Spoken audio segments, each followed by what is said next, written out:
Lightoller was notably impressed with the mechanics of the powerful Titanic. After running our trials, we finally took over from the builders and proceeded round to Southampton. It was clear to everybody on board that we had a ship that was going to create the greatest stir British shipping circles had ever known.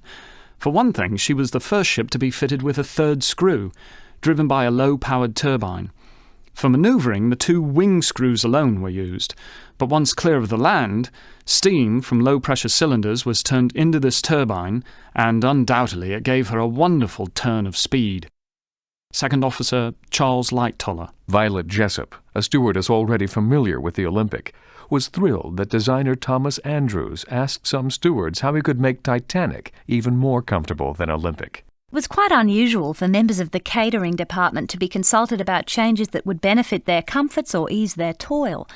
So when the designer, Thomas Andrews, paid us this thoughtful compliment, we realised it was a great privilege. Our esteem for him, already high, knew no bounds. Stewardess Violet Jessop. Even Titanic's experienced officers were amazed by her size. It is difficult to convey any idea of the size of a ship like the Titanic, when you could actually walk miles along decks and passages, covering different ground all the time. I was thoroughly familiar with pretty well every type of ship afloat, from a battleship and a barge, but it took me 14 days before I could with confidence find my way from one part of that ship to another by the shortest route. A sailor does not walk around with a plan in his pocket. He must carry the ship in his head, and in an emergency such as fire must be able to get where he wants by sheer instinct, certainly without a chance of getting lost on the way. Second Officer Charles Lightoller.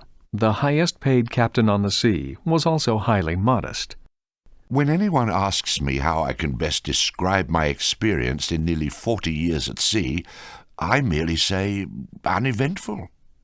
Well, of course, there have been winter gales and storms and fog and the like, but in all my experience I've never been in any accident, or any sort worth speaking about. I've seen but one vessel in distress in all my years at sea. I never saw a wreck and never have been wrecked, nor was I ever in any predicament that threatened to end in disaster of any sort. You see, I'm not very good material for a story. Captain Edward J. Smith. Captain Smith was a favourite among his officers. Captain Smith, or E.J. as he was familiarly and affectionately known, was quite a character in the shipping world. Tall, full-whiskered and broad.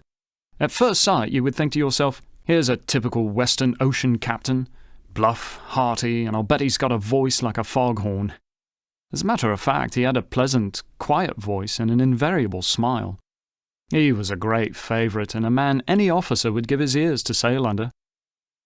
Second Officer Charles Lightoller. Baker Reginald Burgess was in awe of Titanic's elegance. Like the Olympic, yes, but so much more elaborate. Take the dining saloon. Olympic didn't even have a carpet, but the Titanic, you sank in it up to your knees. Then there's the furniture, so heavy you could hardly lift it. And that panelling. They can make 'em bigger and faster, but it was the care and effort that went into her. She was a beautiful, wonderful ship. Baker Reginald Burgess. Captain Smith's steward, James Paintin, described the near miss with the New York in a note to his parents. Whether it was suction or what it was, I don't know. But the New York's rope snapped like a piece of cotton and she drifted against us. There was great excitement for some time, but I don't think there was any damage done bar 1 or 2 people knocked over by the ropes. Steward James Paintin. The incident with the New York reminded Lawrence Beesley of the Olympic Hawk incident 7 months earlier. As we steamed down the river, the scene we had just witnessed was the topic of every conversation. The comparison with the Olympic Hawk collision was drawn in every little group of passengers, and it seemed to be generally agreed that this would confirm the suction theory, which was so successfully advanced by the cruiser Hawk in the law courts, but which so many people scoffed at when the British Admiralty first suggested it as the explanation of the cruiser ramming the Olympic. Second-class passenger Lawrence Beesley. Stewardess Violet Jessop greeted Titanic's elite as they boarded. It was not surprising when John Jacob Astor brought his bride of a year on board, about whom there had been so much publicity.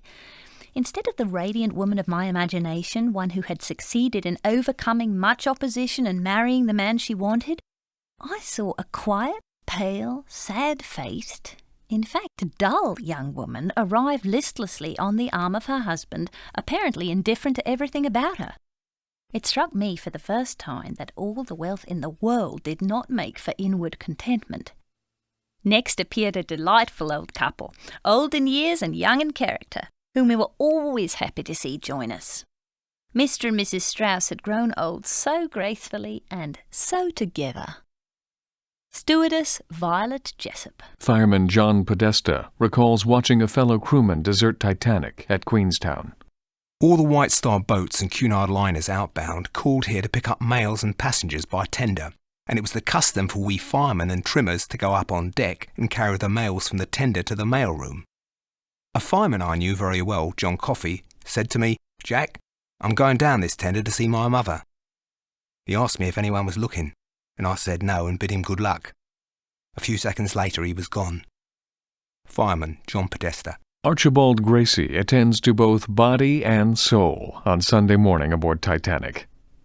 When Sunday morning came, I considered it high time to begin my customary exercises, and determined for the rest of the voyage to patronize the squash racket court, the gymnasium, the swimming pool, etc.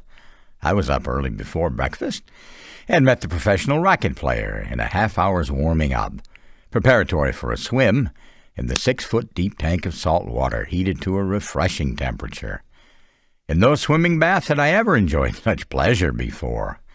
The exercise and the swim gave me an appetite for a hearty breakfast, then followed the church service in the dining saloon, and I remember how much I was impressed with the prayer for those at sea, also the words of the hymn which we sang, number 418 of the hymnal. First-class passenger, Archibald Gracie. Bruce Ismay was eager to show passengers how fast Titanic could go. I was on deck in the afternoon of April 14th, between 5 and 6 o'clock. Mr. Ismay came up and inquired if our staterooms were comfortable and the service satisfactory, etc., and then thrust a marconigram at me, saying we were in among the icebergs. Something was said about the speed, and he said that the ship had not been going fast, but that they were to start up extra boilers that afternoon. The telegraph also spoke of the Deutschland, asking for a tow.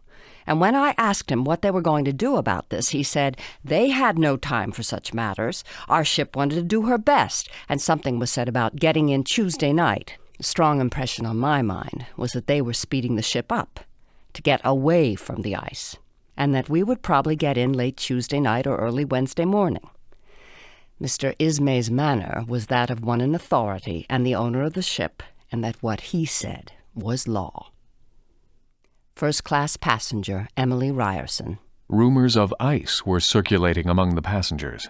Towards the evening, the report which I heard was spread that wireless messages from passing steamers had been received, advising the officers of our ship of the presence of icebergs and ice floes.